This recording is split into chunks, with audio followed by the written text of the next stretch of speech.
Hello and welcome to the Soul Shaking Love podcast.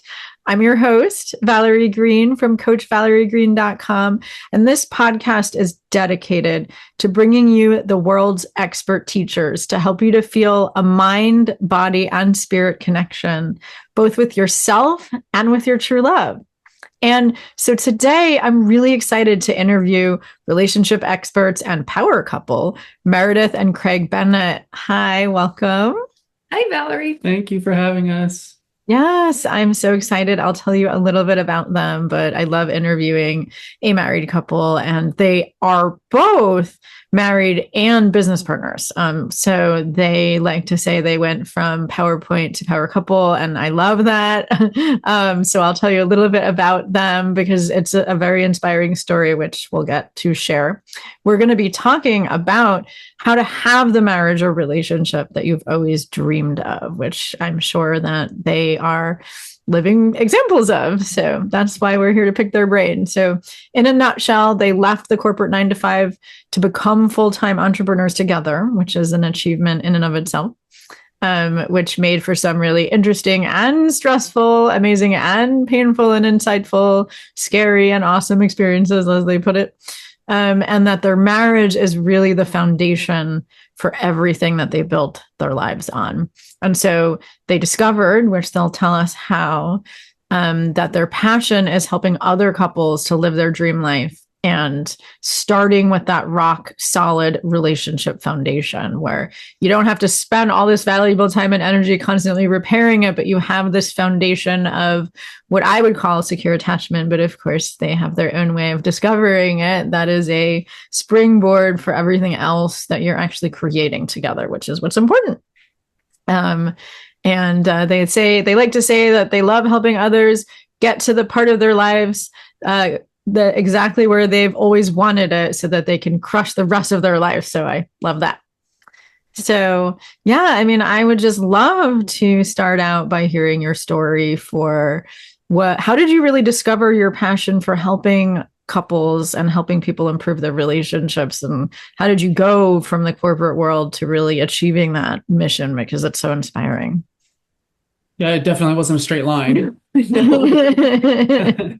I would love to say that, yes, we left our corporate jobs and we found this immediately, and it was a very smooth transition. It was not. We worked actually for the same company, and that's how we met. Oh, wow. Yeah, we met at a retirement party. There was a couple of different people retiring. He worked with one, I worked with the other, and we met at that retirement party. Yeah. Oh my God. We had the benefit of working for the same company, and several years ago now, the company decided they were going to shut the office down where we worked. And we had the option of moving across the country and keeping our jobs and getting promoted and all that good corporate stuff, or we could leave. And it was a very stressful time. It was a very stressful decision. The corporate life was really all we had ever known, right? We grew up with that sort of what we call now the default life plan: go to school, get good grades, get a good job, get all the promotions, save for retirement. We were, by all of society's metrics, checking all of the boxes we were supposed to be checking, but yet I would say weren't really feeling exceptionally fulfilled in the corporate reality that we were in. And so when the opportunity came, we gave it a hard look because we weren't super, we felt like we had more to contribute to the world than what we were doing that day in our corporate jobs. And then amazingly, the universe works in mysterious ways. At that same time, my dad got cancer. Oh. And we thought it would be his last Christmas. It wasn't. We had 4 more Christmases with him, so that was great. But we going home for Christmas that first year that we thought it would be his last really gave us the perspective that we needed. That we didn't want to move all the way across the country. We didn't want to be that far from our parents, from Craig's grandmother. Like, none of them are getting any younger, and if we go across the country, we spend less and less and less time with them. So it was kind of serendipitous timing that my dad got sick then, because he got healthy after that. But in that moment, when we needed to make that decision, he gave us the perspective that we needed to make what was a very scary decision for us, because we are very, and we're working on it, very plan-oriented people. We love a fully baked plan before we do anything. And we didn't have that. But that perspective was what we needed to make the decision to leave. And I can remember going for a walk around our neighborhood as we were making that decision. And we decided we were going to go, but we didn't know what that meant for us, like what we were going to do. But it just felt like the right decision on the inside, even though we had no plan and we were totally terrified. Yeah, like we were really at a loss of what the next step was. We just knew that this step was we had to do this, and then we'll figure out whatever it is that we're going to end up doing, we'll figure it out. And then so we started doing some research, and we were like, okay, like it looks like most people, they create their wealth and everything through real estate. So we're going to create a real estate business. But we still had this like on our heart to serve people and help people. So it had this like altruistic bend to it where we would help first-time home buyers in a really tough housing market get their first home. So that was kind of what we wanted to do. And so we go down this path and we start doing this work and we realize, oh my goodness, we hate this. We're miserable. What we've created for ourselves, this new business, we invested money in marketing and business coach and all kinds of stuff. And we realized, oh my goodness, we do not like this. This is worse than our corporate job. At least our corporate job paid us. Right. This hasn't even paid us yet. And so and not only that, but it started to create friction between us. We were unhappy in that job, in that new business venture. And we started to notice a change here within us. And that was not normal for us because up until this point, our relationship, we were very intentional about our relationship. It's been the bedrock. It's been the safe place for us. It's always been the foundation upon everything else that's built. And when we started to realize that those cracks were starting to form, we were starting to snipe at each other and get a little short with one another. We hit timeout. We said, pause. We need to have a difficult conversation here. What is it that we actually want? What are we doing here? Because we hadn't done that work up till this point to understand what it was that we actually wanted in life. We just realized that we wanted to leave the corporate world behind, but had no game plan as to what that actually looked like at the end of the day. And so that was the conversation that we needed to have in that moment to put that business that we had started, we put that on the shelf. We said, no more, we're not doing this. This isn't us. This isn't what we want. It doesn't align with the lifestyle we want or the relationship that we want. So let's put that on pause. And then we just started focusing on ourselves and understanding what it is we actually want. Who do we want to be in this world? Who do we want to show up as? What gift do we want to give the world? And that's the work that we started to do. And that took us down a path of personal growth and different events. And that's when we started to, I'll let you tell the rest of this here. Yeah.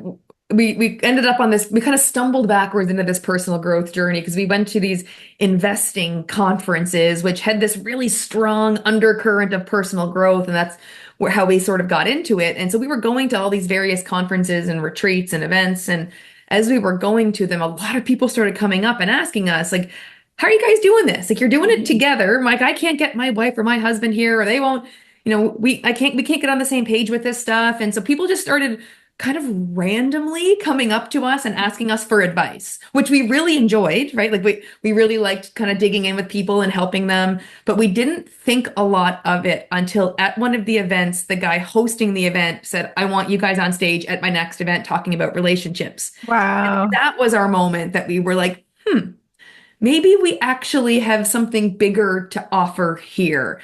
And that it was the outline for that talk that became the foundation for what we're doing. Like that was the moment that everything changed, that we discovered what we wanted to do. Yeah. Incredible. It sounds like you were already modeling it just because of the way that you handled the stress of being unsatisfied with what you were creating. Yes, as soon as you notice this canary in the coal mine, sort of, so to speak, that you were starting to bicker and not have harmony, instead of complaining about it, which is what a lot of couples do, that makes it worse, you actually refocused on what you wanted to create together. And so it sounds like you already had a very inspiring relationship on how to deal with setbacks. You just didn't realize how much you had to teach at that point. That's right. What we did in that moment, like it was a difficult time, right? Because we're both miserable. We're kind of snarky at each other. And it was Craig actually that was like, we need to do a timeout here. And what we call that now is throwing the challenge flag. So I don't know how much of your audience are NFL football fans, but we are. And when the coach of an NFL team doesn't agree with the call that the ref made on the field, he has a challenge flag he can throw to say, timeout. I want to go back and review that decision and make sure we made the right decision. Nice. And that's what we do now when we want to review a decision we made or an action we made. We throw the challenge flag because we're challenging the decision or action that we made together. We want to have a second look at it and go back and rediscuss it. We're not challenging each other. We're not challenging the relationship. We're not challenging a person. We're challenging the situation that we kind of found ourselves in. And so sometimes it's just like challenge flag, like someone just says it. Sometimes it's like dish towel on the floor, like, okay, challenge flag, like we need to have a difficult conversation. It's kind of makes it a little bit lighter having that sort of challenge flag analogy with either the actual flag on the floor or just using the word, sorry, because then the other person already knows what we're trying to accomplish with this conversation. It keeps it a little bit light on the front end when it's kind of a little difficult to get the conversation started. So it's been really helpful for us to use that analogy. Yeah. And what I noticed there is, when you throw the challenge flag, you're still feeling like you're on the same team. Yes. It's so important because a lot of times when couples have challenges, even if they think I'm going to address it by being on the same team, they're still criticizing the way the other person's doing things. And, that's how we're programmed. I know that's how I was programmed. And the way that you are doing it is that no matter what, even if you're going to criticize the decisions that you've made, you're still looking at it from being on the same team, which is so important. Yeah. We made those decisions together. We're going to figure out how to correct them together. Yeah. It's like we're a team. Yeah. We're always on the same team. Mm-hmm. That's like foundational to everything for us. Yeah. Which is beautiful. Yeah. And so I know that you as a foundation like to talk about, first of all, the mistakes that you see most couples making that you help them avoid in your coaching. So that's probably one of them is, fighting each other rather than fighting the issue. But let's hear about the rest. Yeah, I think kind of one light level deeper than that almost is the mindset you're coming into the marriage with or the relationship with. And it's growing up, I was always taught or learned somehow, some way that a good marriage is 50-50. A good relationship is 50-50. And what I've come to learn since is that is absolutely 100% not the case. Mm-hmm. If we each go in expecting to own 50% of the accountability in this relationship, that creates a gray area. It creates ambiguity. It creates that, well, is that job your 50 or my 50? Where does that particular thing that I don't want to do, that's going to be a your 50% thing. And it creates scorekeeping, finger pointing, resentment, defensiveness, offensive, like attacking and criticizing, as opposed to when each of you come into the relationship taking 100% responsibility for the relationship. So I'm taking 100% responsibility. He's taking 100% responsibility, which creates a 200% marriage, a 200% relationship is what we like to call it. But when you're both taking the accountability, like you heard him say, we made these decisions together. We're going to fix them together. It's not like you made that decision. No, I'm taking 100% accountability. I went along with, I agreed with, we had this conversation. We got ourselves into this situation. I'm taking 100% responsibility for where we are because I'm 100% accountable for this relationship. And when you both take that 100% accountability, then there is no scorekeeping. There isn't a you said, I said, she said, he said. There's none of that. No one gets defensive when a difficult conversation comes up because it doesn't start with finger pointing. It starts with, I want to take responsibility for where we're at here. I know that I could have blah, blah, blah, blah, blah, blah, whatever. As opposed to you did this. I didn't want to. You shirking your responsibility doesn't make it mine. You need to own your part. And so that 200% mindset, when you come in with that foundation, everything else is so much easier. It's not easy to do that. It's a total paradigm shift to how we grew up. But everything else, like the dominoes fall so much easier once you've got that locked in. Absolutely. And I know that a lot of people listening are probably going to wonder, well, that is wonderful. And what do we do when my partner doesn't want to take responsibility and then I'm willing to, but they're not?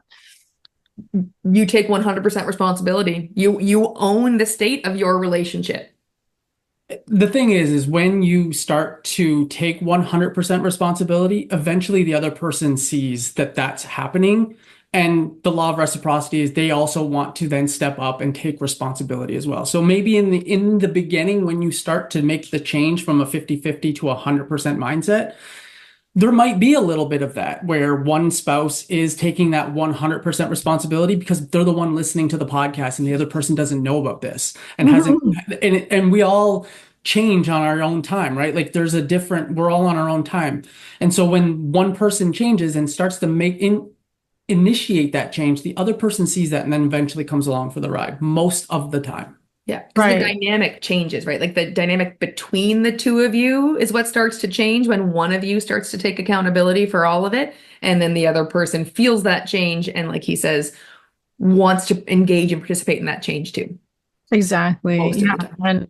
And I think, I would say that if we have this attitude from the beginning and, not that I take a responsibility for a relationship where the other person has committed yet, but assuming you're both committed, then you get to see pretty early on whether the other person is going to be reciprocal or not. Yes. And if they're not, then you might want to think twice, right? Because like there are some people in the world that are just takers, but for the most part, I do believe that if I'm willing to take responsibility for myself, not for you, for how I'm showing up, I completely agree that the other person is then going to be inspired to take responsibility for how they're showing up. Exactly. Yeah.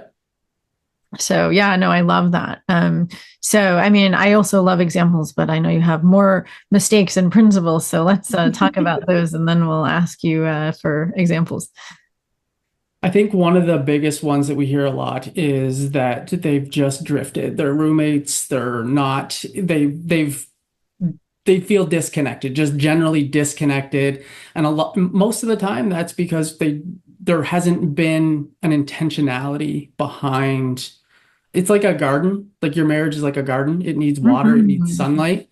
And when we just go through the motions and we just float along, we'll just drift. We'll just go wherever the waves take us. And so that's not what we want to do. We want to be intentional. So it starts with starting questions, having a conversation, like not as simple as how was your day, but what was the best part of your day? Like having a very specific question that elicits a thoughtful answer that shows that you care, that you want to see them, you want to understand them, that you want to be a part of their day. Much better than how was your day, which gets the fine. And so I would say that not being intentional about watering the marriage garden is another big mistake that we see. Yeah. And what kind of goes along with that, which I think is maybe a broader classification of mistake, is that we tend to shy away from what's uncomfortable. Yeah. And so rather than having that uncomfortable conversation that we had where we threw the challenge flag and said, what are we doing here? Like, I'm miserable. Are you miserable? What's the, like, is this business? Are we really doing this? Like, is this what we're doing for the rest of our life? Rather than having that difficult conversation, we're wired for comfort as human beings. Like, we're wired to seek comfort over and above what's good for us even. And so most of us, unless we're really intentional about it, will tend to avoid that difficult conversation until it becomes too uncomfortable not to have it anymore. And then you've let it go quite a ways at that point before you're willing to engage in it.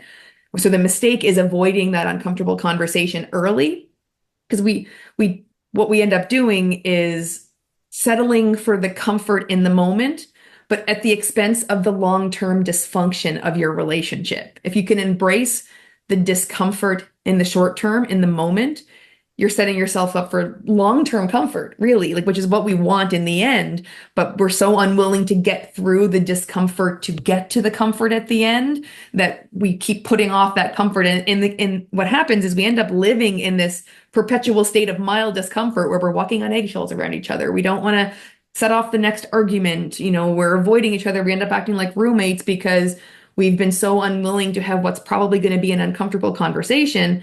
but it's only going to be uncomfortable for a little bit till we push through that piece of discomfort, which then actually brings you closer together once you've had the conversation.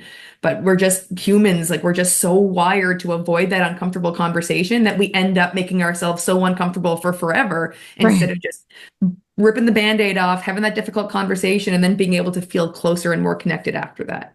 It's Exactly. vulnerability. Like we're so afraid of vulnerability, even in a marriage. It's impressive. Yeah. Hmm. Yeah, a lot of people I think are. another mistake is neglecting fun, allowing fun Huge. to leave the marriage. Like we get so caught up in the day to day. The kids need to be at practice, dinner needs to be made, laundry needs to be done. All the things need to happen to keep life moving forward. And when we get into that thought process, that mentality, we sort of put fun on the back burner. And Hmm. when we stop having fun, we stop engaging. And when we stop engaging, we start withdrawing. When Mhm. something's not fun, we want to withdraw from it.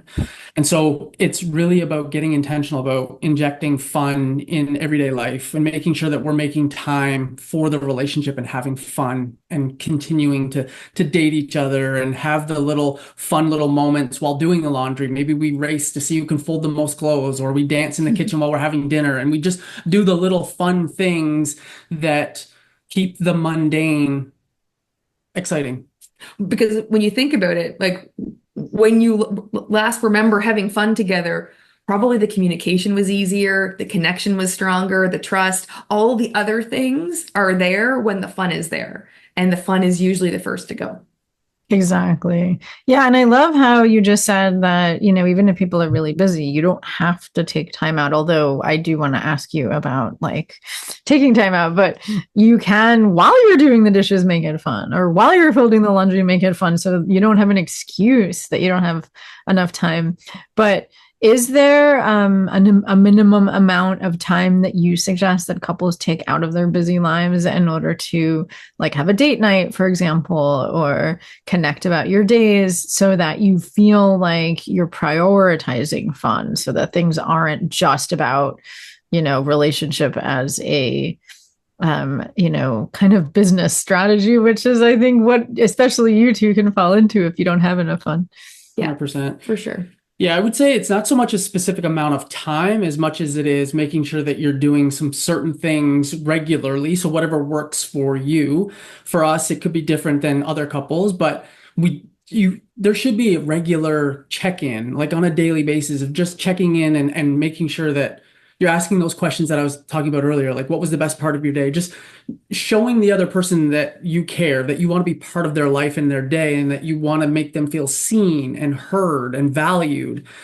And on a weekly basis, make time for fun. Have a date night. If it's a half hour coffee on a Wednesday afternoon, if that's what you can do, then do that. And if it's an afternoon going out and going on a hike for the afternoon on a Saturday, then do that. But make sure that you do set aside some time for you guys to just connect and have fun, whatever that means for you. It's less about the quantity of time because we could spend, well, I mean, we do spend A lot of a time lot of together. time together side by side working on business stuff, but that's not the same as having quality time in our marriage together. And we Exactly. could sit on the couch for 2 hours and watch a movie, but never actually talk to each other or never touch each other. And so that's not the same thing as if we go for a walk and we have a conversation for a half an hour while we're out walking where no one's on their phone, no one's doing to-do lists in their head and checking boxes and writing emails in their mind and all those types of things where we're actually fully engaged with each other. So we could do a 20-minute walk, and that's way more beneficial for us from a quality time perspective than a 2-hour movie would be where we're not actually talking to each other. And so I think it's important that you find a little bit of time every day to keep that connection strong. And the check-in questions, we like to do them right before bed. Like, what was the most fun you had today? Or what was the biggest lesson you learned today? Something just really specific. Only takes a few minutes, but when someone asks you a really specific question about your day, you feel like they actually care about your answer because they do, because you're supposed to Mhm. be curious when you ask. You're asking for a reason. But when you feel like someone actually wants to hear about your day, you feel connected to them. And so a couple of minutes to ask a check-in question is more valuable than a couple of hours watching Netflix when you're really engaged. So it's not about the number of hours, it's about not being on your phone, not mentally going through your to-do list, not mentally responding to that email you know is waiting for you when you get back to it. It's being fully present with your person, doing whatever it is that you have time and that works for both of you to do that day. Yeah, I think that's really well said. Do you have a quick list of those questions that you like to ask each other? Because they sound really engaging. We have a full like guide that we can give you the link for if you want to share that with your audience. But we've got it can be anything really specific. It's like, what was the best part of your day? Like some of the common ones that we use, like what was the best part of your day? What was the big lesson you learned today? Is there anything you're struggling with or you need extra support with? What was the hardest part of your day today? Like they're not all positive. Like sometimes it's if you know someone's had a rough day, you maybe ask a question to make them feel seen and so they can get that off their chest, whatever it is that they're dealing with. I'm just trying what to made you think. laugh today? Yep. Um, So there's a handful of, and it's just about being curious and more going deeper than the surface level. How was your day? Which is going to elicit that very generic fine, right? Or it gives you a full download of every single detail of their whole day, which still doesn't do that connection thing. Right. Like neither of you are feeling connected in that, like, then I went to the grocery store and then I did this and then I did that and then I did this. And neither of you are, because when you ask me how was your day and I give you my full download, I'm not feeling like that's not a very deep question. That's just an offhand. So I'm giving you an offhand response. But when you ask me, what made you laugh today? Then I have to actually stop and think about that. And that makes me think that you care without me even realizing that I think that you care. It's almost like a subconscious knowing that he's caring because he's going a level deeper than usual. And Right. It forces me to think more. So I give him a thoughtful answer, which helps him like actually usually learn something new about me, because that's something else we hear a lot about. Like, I know everything about my partner, but you never, ever know everything about someone. We're doing this podcast with you together, like shoulder to shoulder. But when we leave, we'll probably go for a walk and talk about how we both experience this podcast. And we're going to have different takeaways, different perspectives. And so there's always something to learn if you're willing to stay curious and ask specific questions. And like, I think that is a real like secret code to maintaining connection in relationships. Absolutely. Yeah, like because I think that is one of the main complaints that couples have in long-term relationships is that there's nothing more to talk about. And I don't know how to feel more connected. And if we can just be creative about asking each other deeper questions, knowing that nobody's ever staying the same, everyone's always growing if you're willing to go deeper. Totally. Yeah. And there's parts of each other that you haven't discovered yet. Like that is exactly makes it last a lifetime. Yeah, if we're always growing and evolving, there's always going to be new things, new ways that I'm going to be thinking about things differently. I'm going to think about things from a new perspective, and then I can share that, and then that maybe prompts you to think about something differently. And like there's a reciprocal back and forth of our growth and our evolution. I think the two things that hold people back from truly connecting are, one, we're not getting curious enough, and two, we're not getting vulnerable enough. So when the question's asked, go answer it, truly go inside you and answer it. Because as a man, I know that historically I would be a lot more guarded with the things that scare me, the fears, the feelings, the soft stuff. And what I learned is that by sharing those, it actually deepens our connection. It's when she gets curious and asks me a question, she truly wants to know. So I need to do the honor of thinking about that and giving her an honest to goodness answer from within me.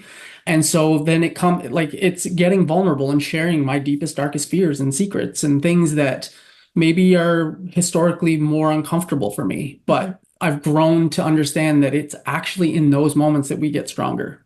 Yeah, that's really well said. And I think that a lot of people are scared about vulnerability. And then when they open up, they're accepted. Although, what do you tell people in terms of asking these questions? There's also an attitude by which to listen, right? If your partner's really vulnerable, it's important to validate their feelings, right? Like, how do you encourage the other person to listen?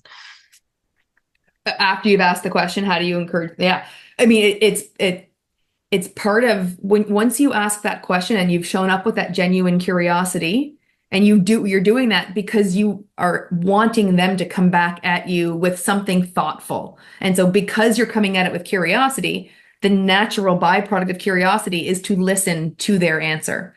And when they, to Craig's point, do you the honor of sharing something real with you, then you owe them, because you take 100% accountability for this, you owe them that respect back to hear them, to validate them. And then like level two is to you answer that question. You share as well back with them once they're done. Whether hopefully they ask you a follow-up question and you guys can actually just engage in an actual meaningful conversation is the beautiful byproduct of it usually. But sometimes it takes a little practice, right? These check-in questions will become second nature, but when you first start asking these kind of weird questions that your partner's not used to you asking, it's going to take a little practice for you to get in the habit of asking and them to get in the habit of answering. And then eventually, like to his point around the law of reciprocity, they're going to start asking questions back because they're sharing. And so it's not completely one-sided. They're going to start asking you questions too, which will allow you to reciprocate with each other.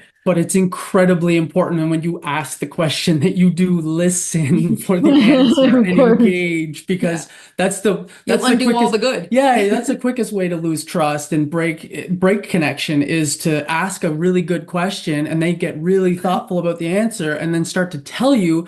And then, you get in your phone and start texting your buddy or start watching the game or cooking dinner or whatever, ignoring the answer. If you do that, it's going to do more harm than good. So you have to get into the conversation and actually listen and understand what they're saying and validate them for sure.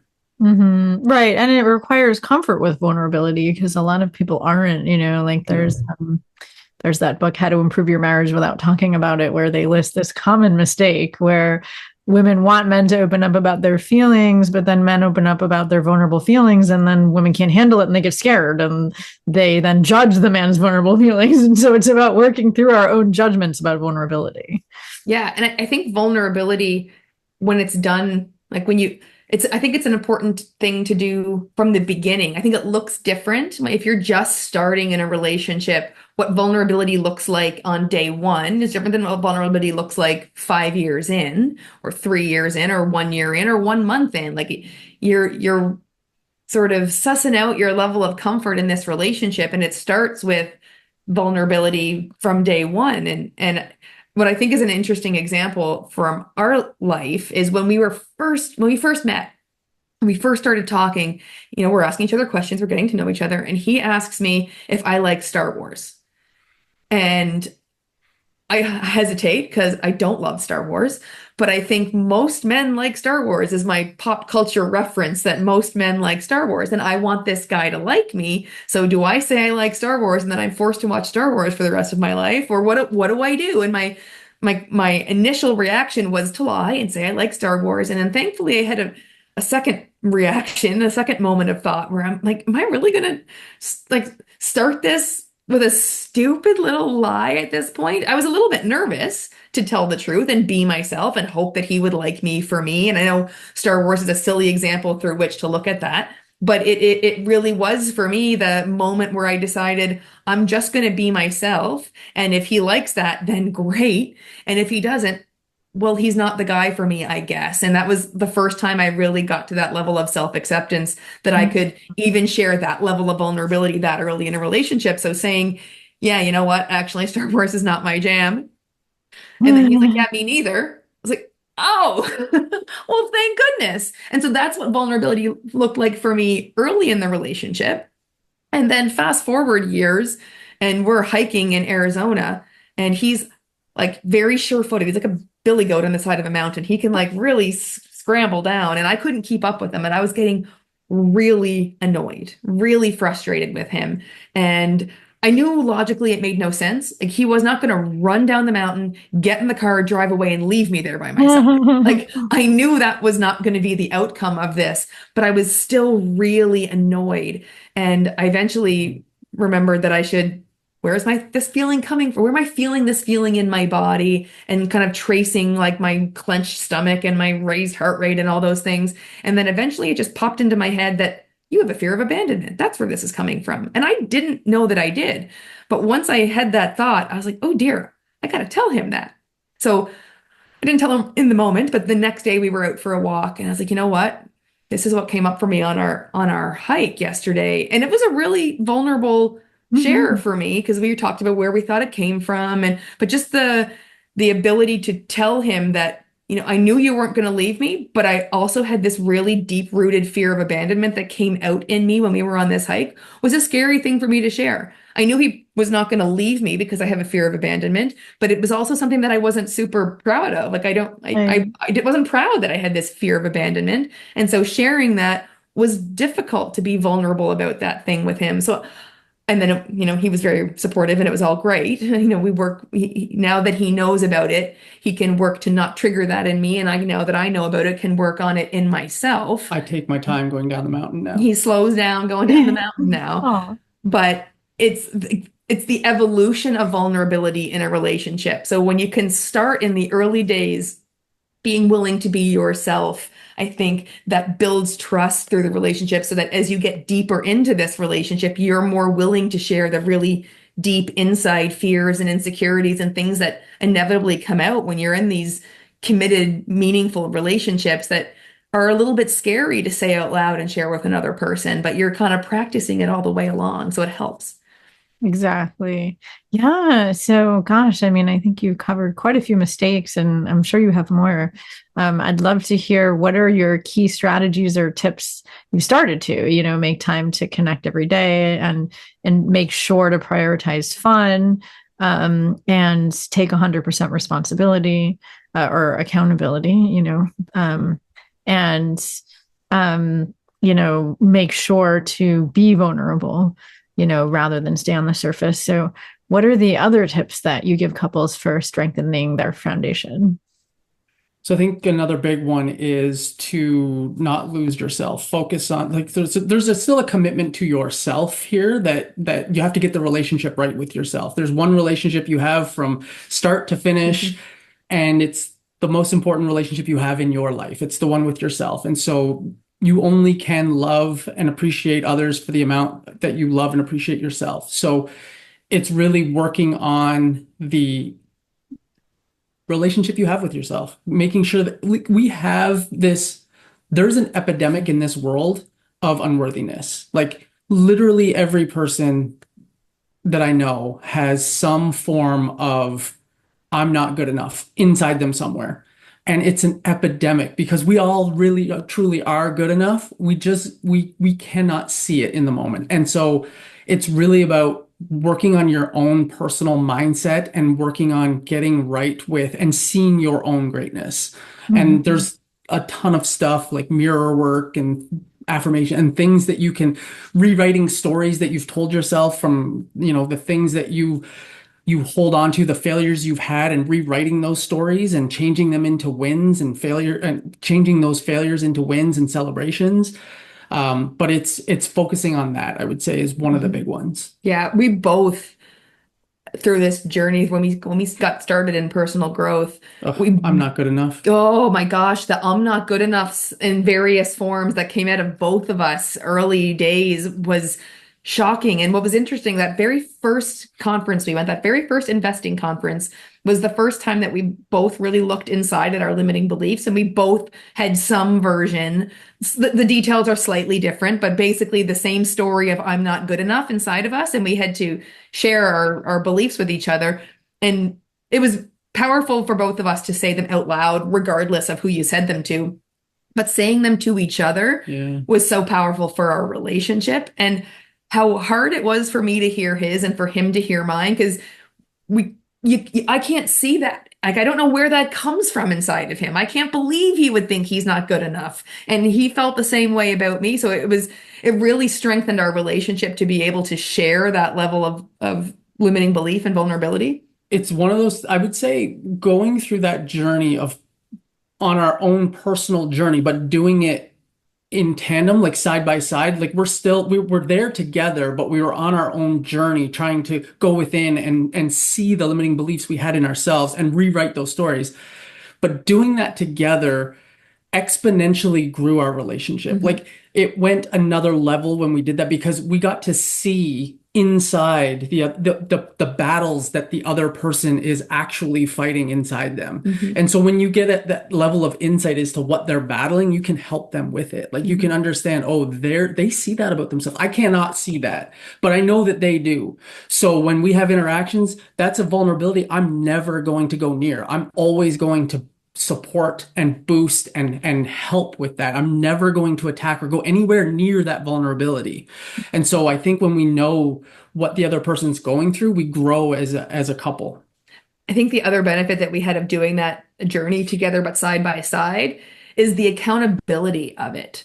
Like part of this work and part of getting that relationship with yourself right, was trying to turn down that negative self-talk that we all have, that ticker of negativity that kind of runs through our brains that reinforces that you're not good enough storyline that we all seem to have buried in there somewhere. And so we made a commitment to naming that voice and telling that voice to hit the road, and shifting that story whenever it came up. And so there was one time I was in the kitchen cooking dinner and he was in the living room doing something else. And I had forgotten to put the vegetables on before I cooked the fish. And so everything was out of sequence. We couldn't eat all the food at the same time. And I was like, oh, dummy, you forgot to. And I didn't even know I said it out loud, but I called myself a name of some kind because I was annoyed at myself that I forgot to do something. So I said, "Oh God, dummy! I can't believe you didn't." Da da da da da. And he calls out from the living room like, "We don't talk to each other like that anymore." Aw. And like I didn't even hear myself say it. I didn't even know that I did, but he did. He heard it, and so he could hold me accountable to. Oh yeah, I don't. I'm a human. I make mistakes. I'm doing the best I can, moving on. And so having that added level of accountability when you're trying to make a change like that runs pretty deep like that is really, really helpful for this journey. So that was when you can work on that relationship to yourself that relationship with yourself, but when you're both doing that together, it's a little bit of a cheat code to help you hold you accountable to that relationship work with yourself. There's one thing we say is like if you're not growing together, you're gonna grow apart. Yeah. Like it's just like if one person's growing and the other person's not, there's distance between you. But if you both grow together, then that there's you That's actually a big mistake we see a lot in entrepreneur couples where one is an entrepreneur and one isn't, or sometimes they both are, but one is really focused on personal growth and is doing a lot of work to work on themselves, and the other one isn't. When that happens, one person is growing significantly and the other person is not, and that's where one of the big problems comes in for married entrepreneurs. Mm-hmm. And then I would say that the last or the one of the other big ones is having a shared common vision, is having something that you're building towards together, something that puts you on the same team. If you have that, it's your North Star. It becomes the thing that you both go after together and you build towards together. And so then the little things that come up in day to day that maybe in the past would have derailed you or caused an argument or set you off, those lose importance and meaning because you've got your eye on the bigger prize, the shared common vision, the dream life, the goal you're taking, the vacation that you're planning together, whatever it is in your relationship. When you have that North Star, that shared common vision, it's a game changer. We like to say dream work makes the team work. Usually, like the saying is teamwork makes the dream work. But for us, we believe that when you can get really crystal clear on the vision of your dream life, and ideally, you do that separately. Like we went away, we went to our separate corners, and we did a lot of work on what exactly do you want your life to be like? Where do you want to live? What do you want your relationships to be like? What do you want your free time to be like? What do you want your professional life to be like? What do you want your health and vitality to feel like? And we both got like really specific. Like I can feel the breeze off the water in the dream home. Like, we got really specific on what we each wanted our dream life future to be. And then we brought those together and found where they aligned and overlapped. And, we went through some compromise and we sort of meshed those two visions for the future together so that we had one shared common vision for our dream future. And like you said, that becomes the North Star. Like you're both in the same boat rowing towards the same destination when you know where you're going and you can line up actions and decisions that you need to make. Does this get us closer to or farther from this dream life, this North Star that we have? And it's like it's a game changer when you know where you're going together. Because before we did that's the work we did when we closed that real estate investing company. We hadn't done that work, so of course we could never. It's virtually impossible to create a business that's going to align with this vision for the future for this life that you want if you don't know what that vision is. The odds of you creating a business to get you there very slim. Right. And that was the work we had to do of where do we see ourselves. How do we see our lives unfolding? Who are the people that we want to become through this whole process? That was the work we had to do to get ourselves aligned on what our actual North Star is. Because, in the corporate version of us, we never did that work. We just checked all those boxes, get the good grades, get the good job, get the promotions, save for retirement, check, check, check. Here we go. We never actually got really clear on how we dreamed our life would actually be. We just like white picket fence, check, here we go. Like we didn't really do that work. And so it's actually a really fun, it's an important piece of the puzzle, but I think it's one of the most fun pieces besides the fun one in and of itself. Besides that one, this is the most fun of all of it, I think. Yeah. I mean, and they say if you fail to plan, then you plan to fail. 100%. Yeah. So I think that equally applies to a relationship as much as it does to a business. You have to know where you're headed together. I like to say that, the romantic connection, like sexual energy, is creative energy. And so if you're not just looking to create a family, which is a legitimate thing to create, but a lot of couples, when the kids leave the home, they have empty nest syndrome. They don't know what their vision is beyond that, and that vision that you have beyond that is what causes you to take accountability and to show up like you're on the same team. And so I'm sure that's one of the first things that you do when you work with somebody, is help them to create a vision for the relationship. Yeah, it's really important. And I love that you brought up the empty nest, because it kind of goes back to what you were saying. And one of the big mistakes people make is losing the intentionality. Like once the kids are in the mix and, life gets so busy, the biggest thing we hear from people at that stage of life is like, I feel like we don't even know each other anymore. Like we've been so busy, making this beautiful family and having this beautiful life, that once the kids are gone, we realize that we haven't, to his analogy, watered the garden in so long. We don't know what to do. Like it's really not uncommon for us to hear, okay, we know we need to have fun, but what does that mean? We don't know how to have fun. What would you do for fun? What should we do for fun? We don't know how to have fun. Like it is a bit of relearning, like going back and relearning some of that stuff. Like what do you enjoy doing, and making time for that, which also goes back to that relationship with yourself, that we get so busy in trying to tend to the marriage and tend to the family and the career and all the things, but you can't pour from an empty cup. And we always put ourselves, especially women, but I think humans in general, tend to put ourselves down the priority list, that we've got so much else to do. I got to get the work done before I can log off for the day. I've got to get this, and I've got to get that done. I've got to get lunches made for tomorrow. I've got this, there's always a to-do list. And then we put ourselves at the end of it. And then by the time we get to ourselves, we're so exhausted that, self-care has become just like synonymous with laying on the couch or having a bubble bath, as opposed to like proactively taking care of ourselves, our needs, making sure that our cup is full and we're feeling fulfilled in the world beyond just making lunches and driving chaperone and getting the work done and submitting it to your boss. Like there's so much more to your life than that. And sometimes we lose sight of that in the busyness of the life. It's so true. Yeah, that's very well said. So wow, you shared so many good tips. If somebody feels like they're really struggling and they don't know where to start, what's the number one thing that, you recommend that someone can do right now to improve their relationship? The number one thing for me, I think, is the check-in question. Like that's my go-to answer. Like just start trying to engage, like rebuild that connection 5 minutes a day at a time with one check-in question. I think that's Practice curiosity and vulnerability. I think Yep. those are two superpowers in your relationship. If you can get good at those, everything else will fall into place. But I would say start with, to her point, if it's even just 5 minutes, ask one curious question and listen for the answer and make sure that you're following through on that, and just be vulnerable with your responses, and just start there.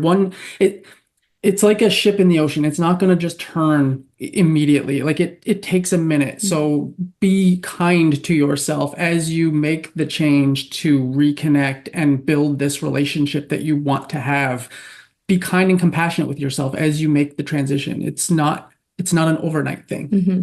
One other thing I'll share in terms of like a pretty quick strategy relative to shifting the ship in the ocean is a lot of times people feel unappreciated, unseen, unheard, unappreciated in their relationship.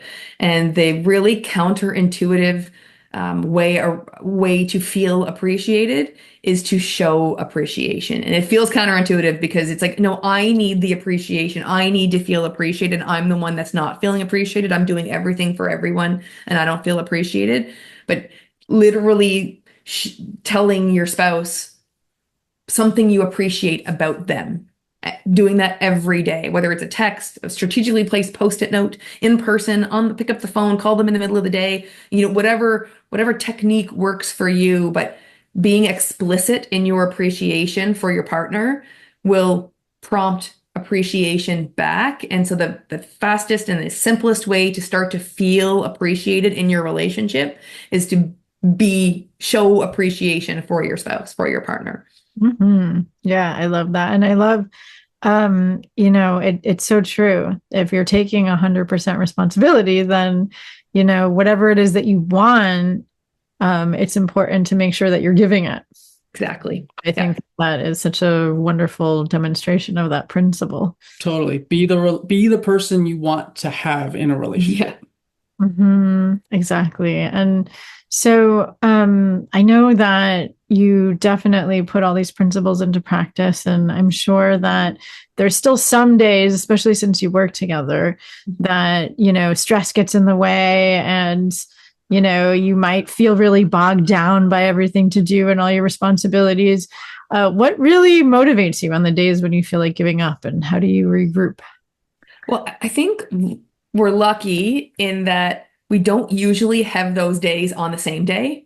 Because there's two of us, the odds of us having a bad day on the same day are low. It's not impossible, but it doesn't happen very often. So we have the benefit of the other person to pull us out of the sort of negative cascade you could find yourself in, whether it's overwhelmed with all the things there are to do, or you feel like you're on the treadmill sometimes, not actually making any progress, running as fast as you can, but not getting anywhere. You have that other person to show you the wins, remind you of all that there is to be grateful for and to celebrate. Because gratitude really is the sort of secret ingredient to making everything in your life better. And so it's easy to lose that in the stress and the frustration of whatever's going on. And so thankfully, when I'm having a bad day, usually he's not. And so he can kind of pull me out of that dark place and remind me of all the good things we've done and all the reasons we have to celebrate and all the wins that we're stringing together. And so you get to kind of pull each other out of that. But if we're both in a bad spot, I would say two things are really helpful. And the one is keeping your eye on the prize, that North Star, the thing that you're building towards. What is it what is all this for? And remembering and sitting with, okay, my dream is, and envisioning that and sitting with it. And this is like a tactic, is literally sitting with it, getting quiet and just envisioning that dream. And the other is remembering all the really cool things that you've done and the impact you've had on other people's lives. Like already to date, we've helped so many people, and remembering that, and remembering the couple that for 30 years being married and not being able to communicate, and then us being able to pull them out of that. And now their life is so much different and better. And remembering those moments and those situations gets you through, and realizing that that's what it's all about. That's what it's all for. And so this little thing that we're going through now, this little bit of struggle, the The hiccup. whatever the ick right now that I'm feeling, it's all worth it when I get to see that at the end of the day. Yeah, absolutely. The vision, the values, the purpose, and this is a really great way of bringing it home and showing how you live that on a daily basis. Because it's one thing to talk about this stuff, but I can tell that both of you really walk your talk, and it shows in the way that you look at each other, and in the smiles that you have. And for the people watching the video, they can see that, and hopefully the people listening to the podcast can hear that in your voices. And so I will definitely, if you send me the link to those questions to ask people, then I will post that below this video and in the show notes. And I know that you have another free gift to your Facebook group. So do you want to talk about that? Yeah, we have a Facebook group called Marriage Reconnection, where we have lots of people who are actively working on their marriage, where you can join a community, feel like you've got some accountability, some celebration, somewhere where you can bring questions and just feel like you're part of a community where everyone's trying to work on that same goal. And so you've got a community around you to feel supported. And it's called Marriage Reconnection. And I think it's at facebook.com/group/Meredith and Craig. You got it. Yes, I will definitely put a link to that below this video and in the show notes, as well as the link to the questions, because I really think that I agree. I think that it's super important to be able to ask each other deeper questions to keep discovering who this person is that you think Exactly. But that's what keeps the relationship exciting, is to be on the edge of who we're becoming together, and to create the vision, and then to check in about how we're actually doing. And I think that both of you are real experts in how to create that strong foundation, that then people can feel that sense of, the whole is greater than the sum of its parts, and we can, create anything that we want together. And you're such beautiful examples of that. So thank you so much for sharing. And I think that everybody who is listening or watching can get a number of tips and inspiration from this. So I really appreciate it. Thank you, Valerie. It was such a pleasure to be here. Yeah, it was awesome. Thank you so much. Yeah. It's so wonderful to really have you demonstrating the rapport that a couple can have when they're really working on their relationship as the foundation. So thank you. I hope that everybody has a love-filled day, and until next time.